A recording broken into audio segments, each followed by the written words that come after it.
AP, తెలంగాణలో ఈ physics వాళ్ళ గానీ, రెజొనెన్స్ గానీ, లేకపోతే అలెన్ గానీ, సో ఇక్కడ మనం చూసుకుంటే 2026లో వీళ్ళు ఎంతవరకు సక్సెస్ అయ్యారు, ఎలాంటి ర్యాంక్స్ వచ్చాయి, ఎన్ని ర్యాంక్స్ వచ్చాయి మనం ఒకసారి గమనిస్తే పీడబ్ల్యూ 11 అఫీషియల్ సోర్సెస్ నుంచి 11 ర్యాంక్స్ అంటే 11 మందికి 99% వచ్చింది. 99 అబోవ్. అలెన్ చూసుకుంటే అప్రాక్సిమేట్లీ 20. రెజొనెన్స్ చూసుకుంటే రెజొనెన్స్ కూడా అరౌండ్ 50 to 60 మెంబర్స్ ఏమో వచ్చాయని వాళ్ళు చెప్పుకుంటూ ఉన్నారు. కానీ కొన్ని వేల మంది చదివే విద్యార్థులు ఈ ర్యాంక్స్ చూసి మనము ఈ ఇన్స్టిట్యూషన్స్లో మనం జాయిన్ అవ్వచ్చా, ఈ ఇంటర్ ప్లస్ జేఈ కాలేజెస్లో మనం జాయిన్ అవ్వచ్చా, డెసిషన్ తీసుకోవచ్చా? సింపుల్ థింగ్ ఏంటి అంటే 100 బ్రాంచ్లు ఉన్న నారాయణ, శ్రీ చైతన్య అయినా, ఎల్ఎన్ అయినా, బన్సాల్ అయినా, లేకపోతే రెజొనెన్స్ అయినా, లేకపోతే ఇంకా చెప్పుకుంటూ పోతే ఇంకా బోలెడు ఉన్నాయి 100 బ్రాంచెస్ ఉన్న వాటి గురించి మనం మాట్లాడుకుంటే, ఆకాష్ అయినా. ఓకే, సో ఇవన్నీ కూడా ఏంటి అంటే 100 బ్రాంచెస్ ఉన్నాయి. కొంతమంది ఫ్రాంచైజీలు ఇస్తూ ఉంటారు, కొంతమంది బ్రాంచ్లు నడిపిస్తూ ఉంటారు. కానీ మనం ఆలోచించాల్సిన విషయం ఏంటి అంటే ఇన్ని బ్రాంచెస్ ఉన్నాయి కదా, వందల క్యాంపస్లు ఉన్నాయి కదా, ఇన్ని వేల మంది స్టూడెంట్స్లో ఇన్ని 100 బ్రాంచెస్లో ఏది క్వాలిటీ, ఎక్కడి నుంచి ర్యాంక్స్ ప్రొడ్యూస్ చేస్తున్నారు అనేది మనకి ఇక్కడ చాలా ఇంపార్టెంట్. మసిబూసి మారేడుకాయ అంటే ఎక్కడో ఒక దగ్గర ర్యాంక్ వస్తే మొత్తం వీళ్ళు ప్రమోట్ చేసుకుంటూ ఉన్నారు. పేరెంట్స్ కూడా ఇదే నిజమని ముందుకెళ్తూ ఉన్నారు. అండ్ ఇంకొంతమంది ఏం చేస్తూ ఉన్నారు, చాలా తెలివిగా ప్రచార ఆర్భాటాలతోటి విద్యార్థుల్ని, తల్లిదండ్రుల్ని మోసం చేస్తూ ఉన్నారు. వీళ్ళు కాదు, జనరల్గా చెప్తున్నాను. అసలు జేఈలో కంప్లీట్ అసలు అనుభవం లేనో, డబ్బులు ఉన్నాయి కాబట్టి నేను ఇన్వెస్ట్ చేస్తాను, ఎవరో ఇన్వెస్ట్మెంట్ పెడతారు, ఇంకెవరో దాన్ని నడిపిస్తారు, ఇలా కూడా చేస్తూ ఉన్నారు.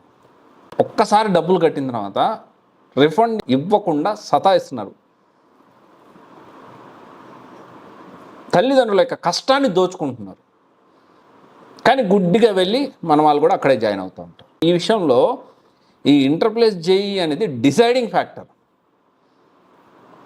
మనం మాట్లాడుతూ ఎల్ఎన్ 40 ర్యాంకులు వచ్చాయని మాట్లాడుతూ ఒక హడావుడిగా ఒక సెటరికల్ వీడియో చేశాడు. కానీ ఏ బ్రాంచ్లో వచ్చినాయి అనేది చెప్పలేదు. చెప్పారా? Not only L N, you take any దీనికి సంబంధించి కొంతమంది మాత్రమే వాళ్ళ రిజల్ట్స్ని ట్రాన్స్పరెంట్గా జనాల్లోకి తీసుకెళ్తున్నారు.